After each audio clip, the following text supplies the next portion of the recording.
Welcome back. I'm your mentor Simona. I hope you have gone through the modules that we've done before. If not, make sure to go through them.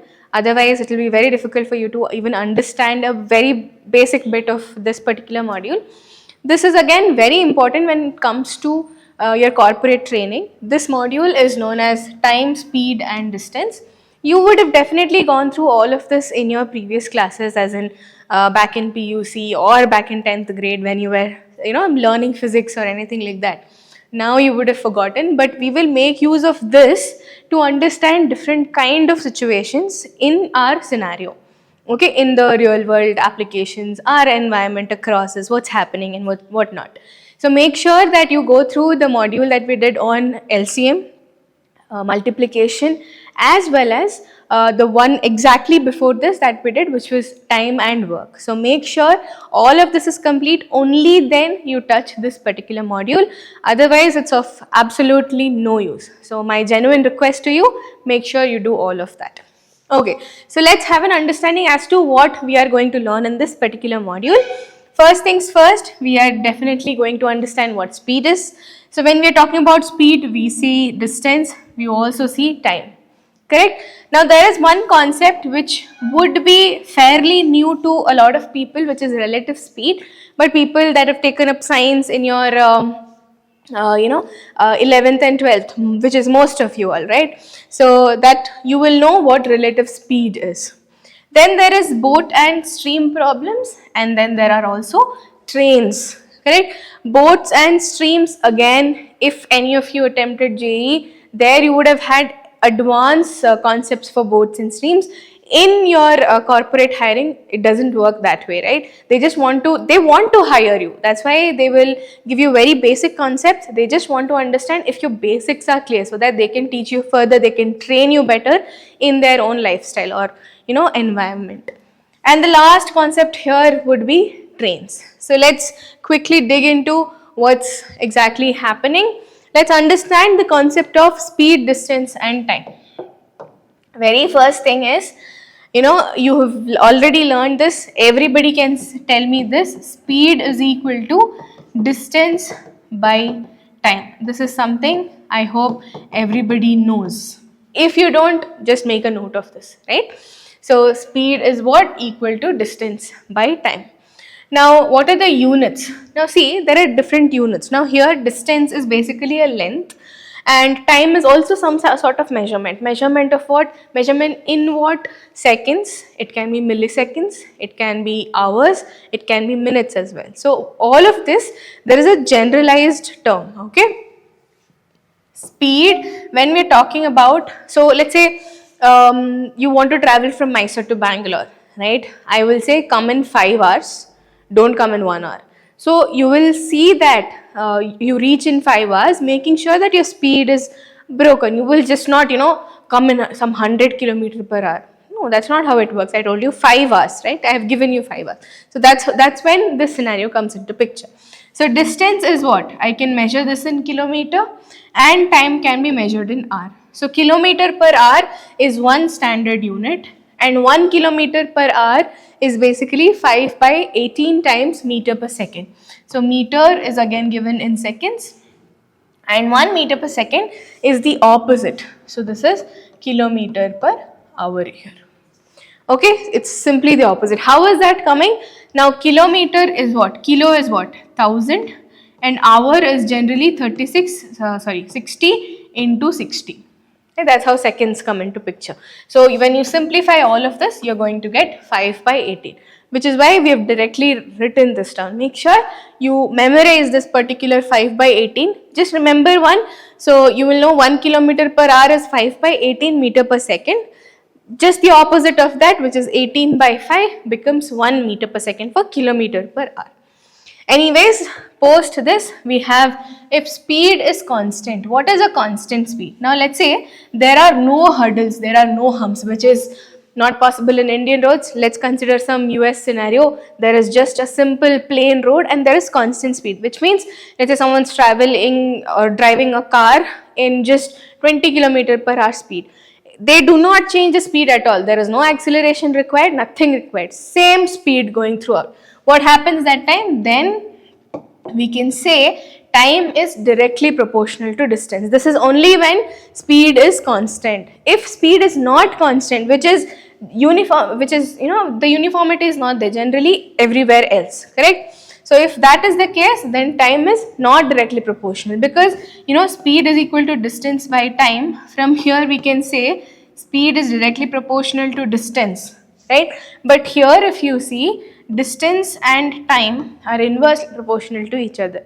Hence we can say that only when speed is constant, we send this to the other side, distance can be proportional to t. Now if you are not understanding this proportionality concept, make sure you're going back to ratios, because that's where I've taught you about ratios and proportionals, inverse proportions, direct proportions. That's where I've taught you about all of that. Make sure you go back to that and study that. Otherwise, this is of no use, right? Anyways, so much is understood, I hope. First thing is speed is distance by time. Then you understand the units, which is conversions. And then there is constant speed, where it is telling us time is directly proportional to distance. Now let's go back to problems. This is something very important, right?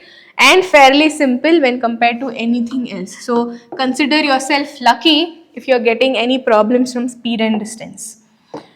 Since this becomes very easier, in interview questions, they don't give you direct questions like this, right? They don't give you direct speed and time questions.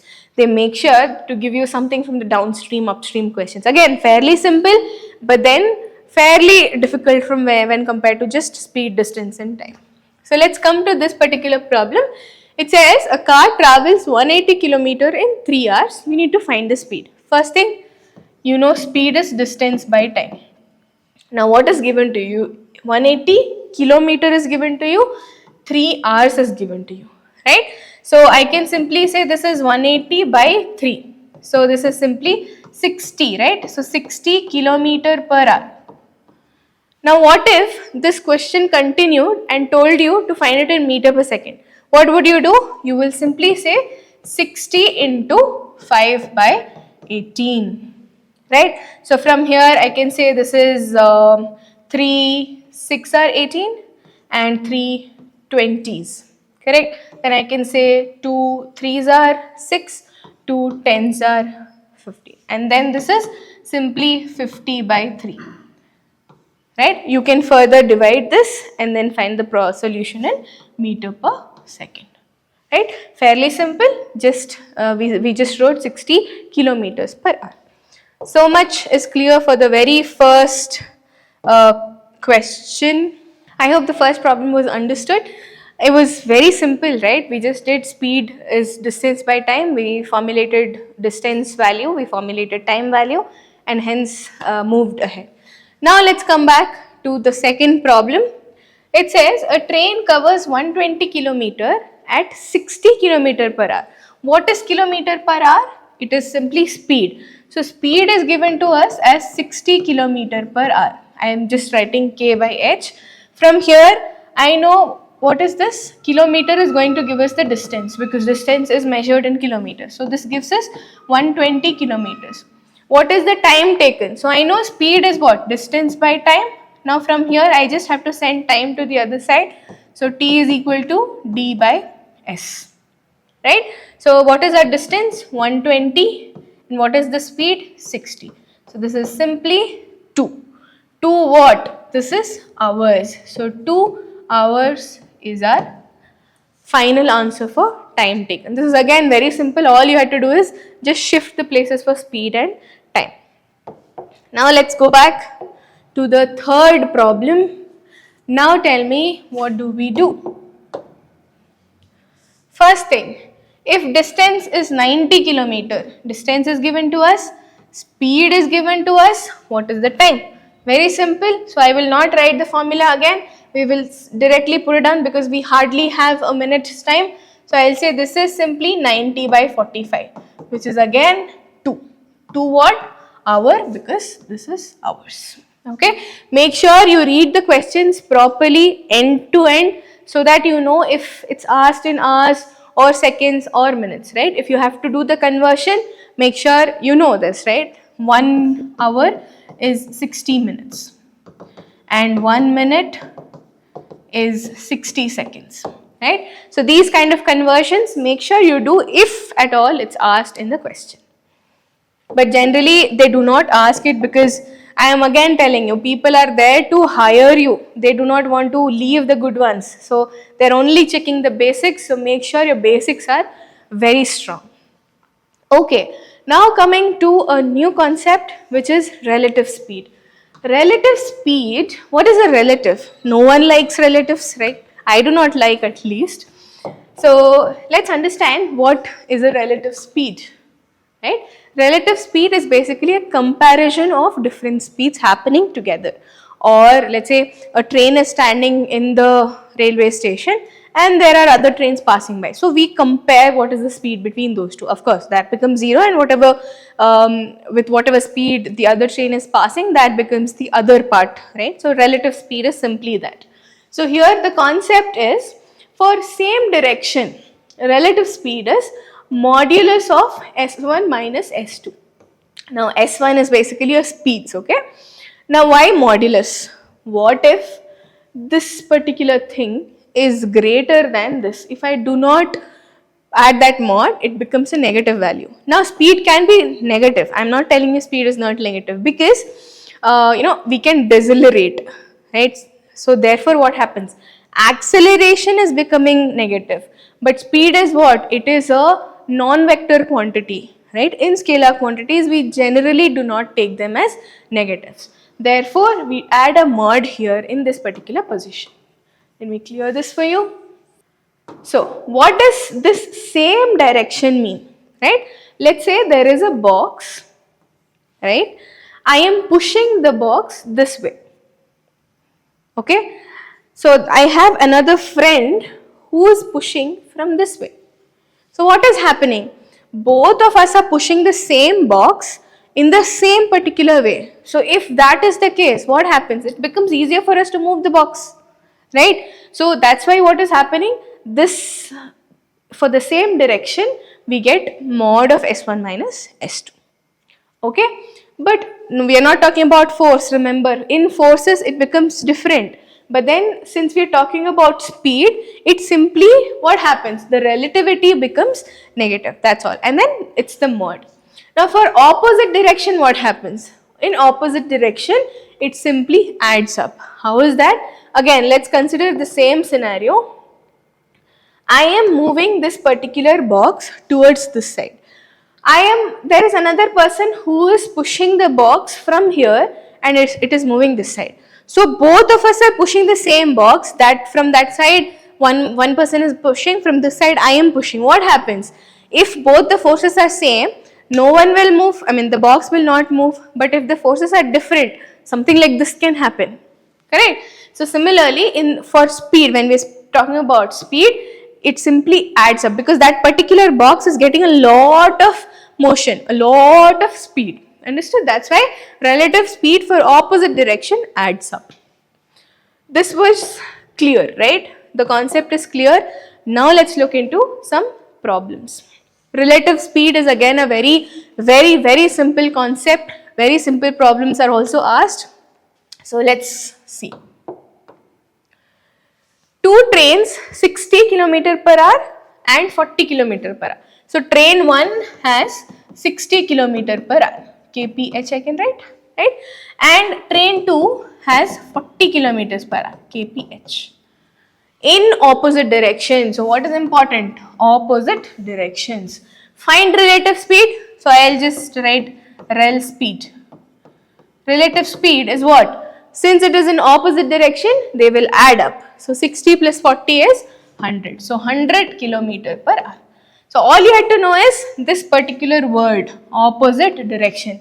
If you didn't know this, you will simply say 60 minus 40, which is wrong, correct?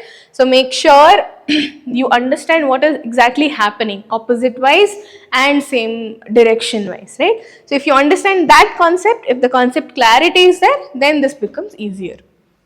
Now let's go to the next problem.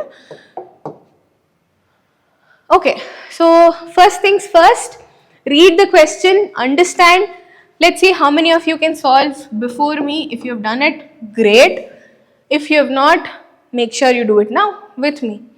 So speeds 80 km per hour and 60 km per hour in the same direction. That means, okay, so there is more to it. So what is the speed now? This is in the same direction, meaning 80 minus 60, right? So speed would be 20 km per hour right now. Correct? I have distance 200 km. Distance is 200 km. What is the time taken? Very simple. Speed is what? Distance by time. I need time. So this will be distance by speed. Distance is what? 280 km. And speed is what? 20 km per hour. Correct? So this and this goes off. 2 ones are 214. So this simply becomes 40 hours. Right? Now this was in denominator, so hour goes up, therefore we get hours here. So 14 hours is something that is happening in this particular scenario. Very simple if you know the concept of relative speed. Okay, one more relative speed question. Very simple.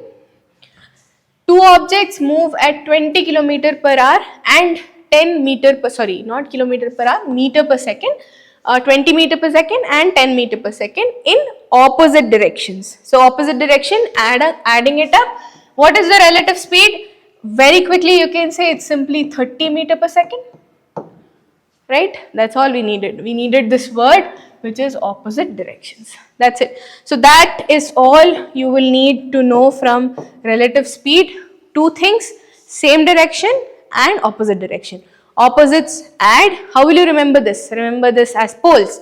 Opposites attract, right? And like repel. Remember it that way. So it becomes easier for you. Okay. Now coming to a very nice concept of speed and distances, boats and stream. After this you will also learn about trains moving, about relative speed and all, but right now let's concentrate on stream and boat concept. One is upstream, one is downstream. That's all you need to know. Okay, what is upstream, what is downstream? Okay, now there is a flowing stream here.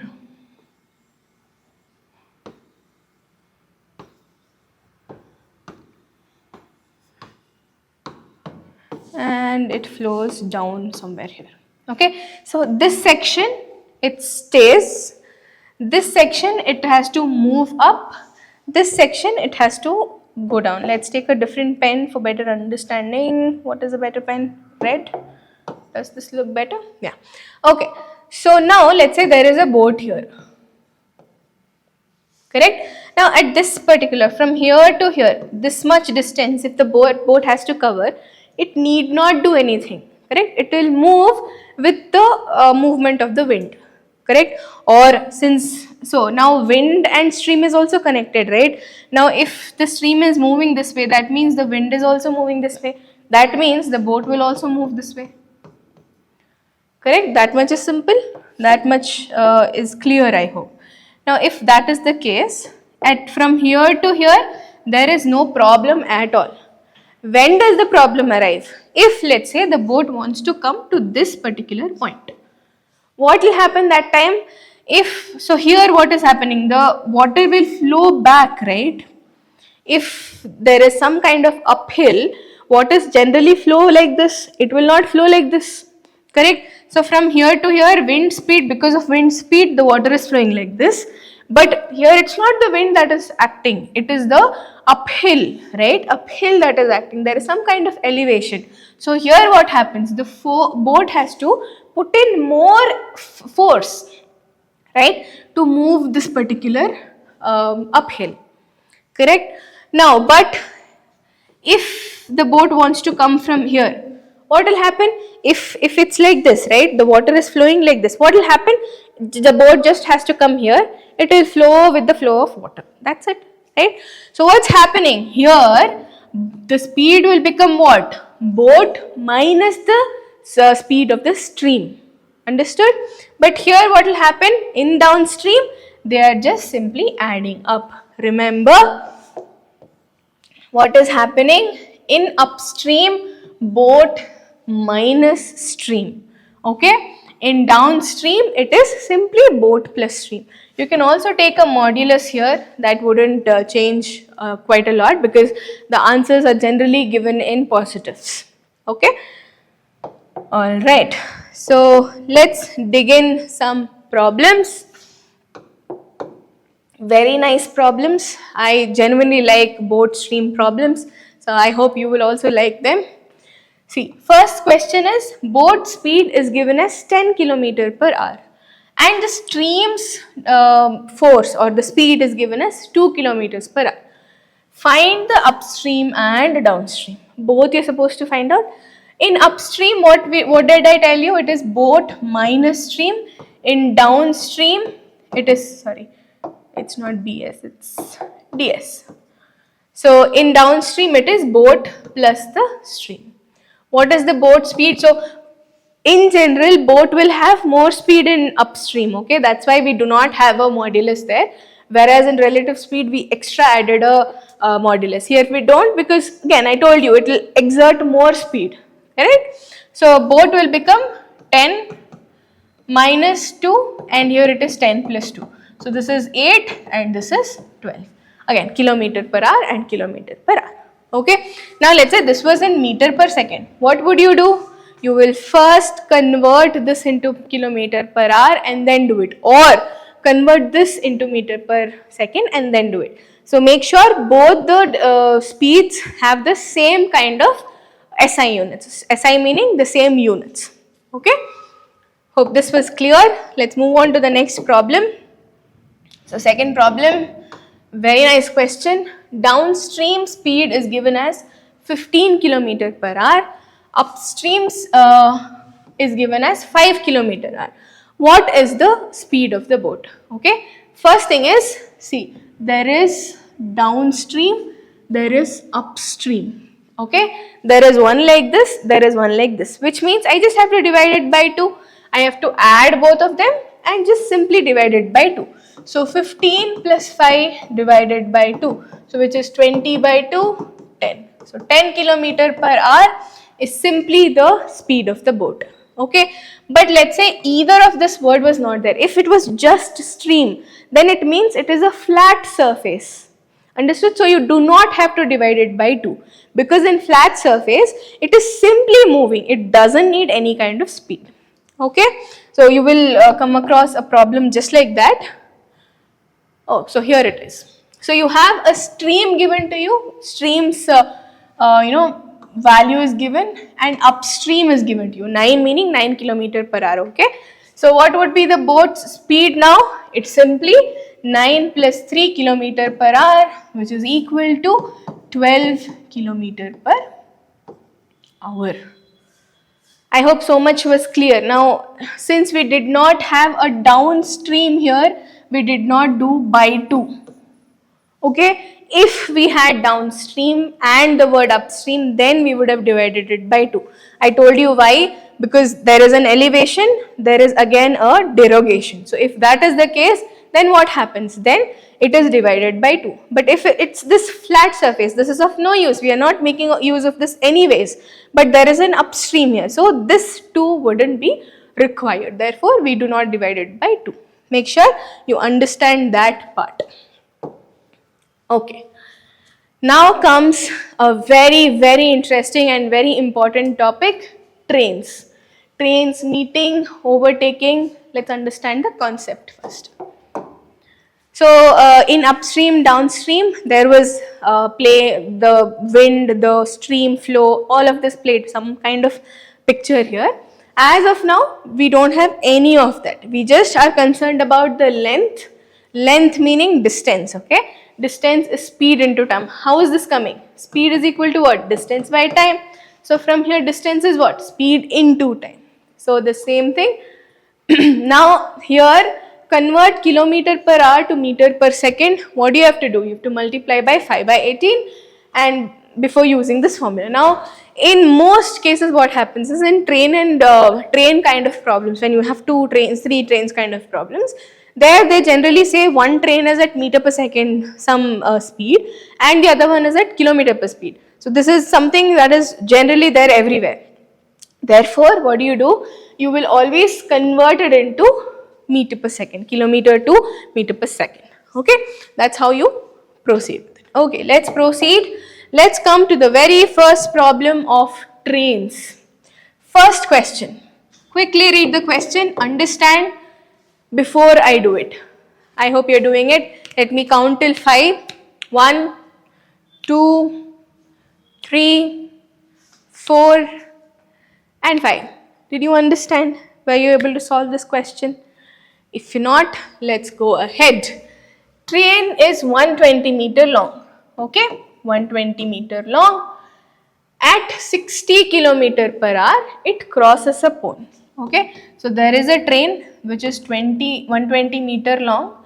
It is at a speed of 60 kilometer per hour, which is relatively very less, fairly less, and it will cross a pole. What is the time taken to cross that particular pole by the entire train? Very simple. All you have to do is, speed is what? 60 kilometer per hour. Correct? So I told you, you will always have to convert speed to meter per second. Only when it comes to train problems. So convert this 60 into 5 by 18. Right? 3 how much are? 3 6 are, 3 20. 2 3s are, 2 10s are. So this is 50 by 3. So divide 50 by 3.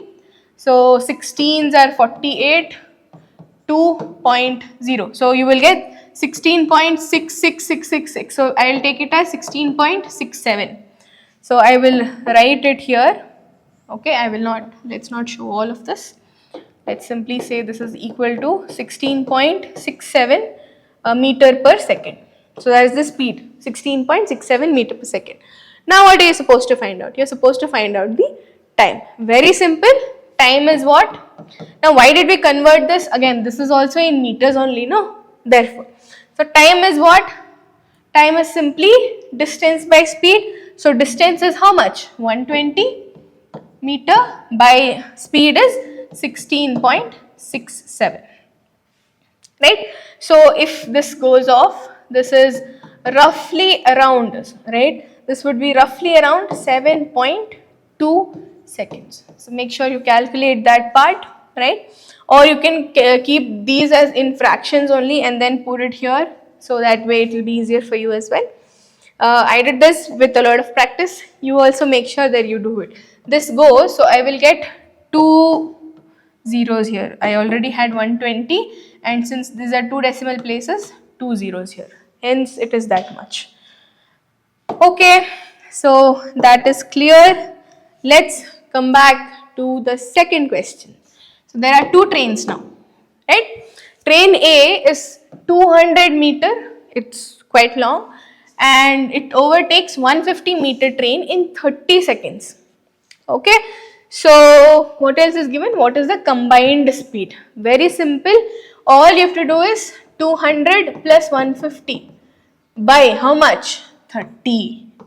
So that is roughly around what? This would be 350 by 30 gone. So 35 divided by 3, ones are 3, 5, ones are 3, 2 gone. Point, right? 0, 6. Or we can actually keep it at this, because I'll tell you why. See, 350 by 30, right? Because this is the combined speed. This is in what? Meter per second. Yeah, we are anyway finding meter per second, so it doesn't really matter to us. If we had to convert it into kilometer per hour, what would we do? 18 by 5. Now we don't have to do it. This and this gone. So we got around 11.67 meter per second. So that is the speed of the train combined. I hope this much is understood. Let's go to the next problem. How many problems do we have? Oh, okay. So that's the last problem. Let's quickly finish this module so that we can move on to the next one, right? So trains, we have 2 trains. They have same direction. Remember same direction and opposite directions? Very good. So we come back to the same direction part. It says 50 km per hour, 30 km per hour. Length is 300 meter each. Time to cross. See, what is the relative speed from here? Relative speed is what? Opposite is, sorry, same direction, meaning you will subtract. So 50 minus 30 is 20 kilometer per hour. Correct? Now what is the distance given to you? Now I have to convert this into meter per second, remember? So I will do 20 into 5 by 18. So 2 9s are, 2 10s are, let's say 50 by 9, 9 and 50. So 5s are 45, 5.0. So 5.5, we will round it off to 6. So, or we can just keep it at this 50 by 9. Let's keep it at this. But if the question was only till that, you would have converted it into meter per second and left it there, okay? I am not converting this further because I still have the problem left. So, I will just put in the fraction value. So, 50 by 9. Next, the length is 300 meter, correct? Time to cross. Okay, this is at meter per second only. We already converted this. So, time will be equal to distance by speed. What is the distance? It's given as 300 meters. Speed is 50 by 9. So, this goes on multiplication, correct? So, from here this and this gone. This is 6 are, right? So, 6 9s are 54. So, distance is simply, time is 54 second, right? I hope so much is clear to all of you. None of you have missed it. Make sure you've practiced all of this. Now let's quickly get back to business. Let's quickly recap as we do in every module. First things first, we learned about speed. What is speed? Speed is distance by time. What is relative speed? Relative speed is either subtraction or addition of the first speed and the second speed. We have upstream. In upstream, it is boat minus stream. Generally, boat will have higher speed. Downstream is boat plus stream because boat will negligibly need any speed to move ahead. Time to cross, length by speed. You will always convert it into same units. And the unit conversion is given as 1 kilometer per hour is 5 by 18, and for meter per second to kilometer per hour would be 18 by 5. So just remember one, you will remember the next one. Now I have quick tips for you. Let's see what those quick tips are. See, first thing is you need to keep units consistent. Consistent meaning, in the question, if let's say meter per second is given to you, or let's say some meter is given to you and the speed is in kilometer per second, what will you do? You will either convert this meter to kilometer, which will give you fairly lesser value. So therefore, what will you do? You will convert kilometer per hour to meter per second. Second is use relative speed concept when two objects move. So relative speed concept, whenever two objects are moving, you will use relative speed no matter if it is 2 boats, 2 trains, 4 trains, 5 trains, no matter how many objects, okay? Always use relative speed. So in relative speed we have opposites add up, correct? And the same directions it will subtract, right? Now for boats, average the speed for the boats. So average I did by 2, remember, uphill, downhill. So the same thing, average, you will always average it up by, let's say there are 3 boats, then you will divide it by 3. As simple as that, okay? I hope you've enjoyed this entire module. If you have any questions, make sure to drop them down. We will get back to you, but make sure to practice it before you drop the questions down. All the very best. We will move on to the next module from now.